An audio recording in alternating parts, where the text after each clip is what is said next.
Les années 70. IBM invente une technologie révolutionnaire, le premier hyperviseur. C'est la naissance de la virtualisation, le socle totalement invisible du cloud d'aujourd'hui. En gros, c'est créer la version logicielle d'un composant physique. À l'époque, ça permettait de diviser un seul ordinateur géant en plusieurs. Chaque utilisateur avait l'impression d'avoir la machine pour lui tout seul. Zéro gaspillage, on exploite la puissance à 100%. Les années 90-2000.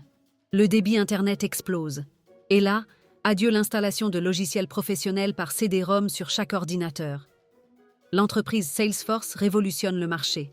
Propose aux entreprises un logiciel pensé dès le départ pour être distribué sur Internet, accessible via un simple navigateur web. Voici la naissance de l'ancêtre du SaaS, Software as a Service, que tout bon fournisseur de services cloud se doit d'avoir dans son catalogue. Milieu des années 2000, on atteint l'horizon des événements, le point de non-retour.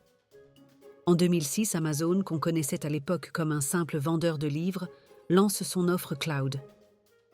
Un coup de génie absolu. Amazon restera seul sur ce boulevard pendant plusieurs années, sans véritable concurrence. Évidemment, Google finit par entrer dans la danse. Microsoft refuse de les laisser faire seuls et transforme tout son écosystème pour riposter. Le cloud est maintenant une norme mondiale basée sur 5 piliers essentiels. 1. Le libre service à la demande.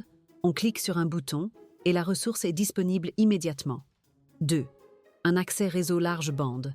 Dès qu'on a accès à Internet, le service doit être accessible de n'importe où et sur n'importe quel appareil. 3. La mise en commun des ressources. Les ressources physiques sont découpées virtuellement. L'exemple d'un immeuble, vous avez votre appartement privé, mais l'eau et l'électricité sont partagées. 4. Une élasticité rapide. On peut augmenter ou réduire la taille des ressources selon les besoins. 5. Un service sur mesure, facturé à l'usage. On ne paye que ce qu'on consomme réellement.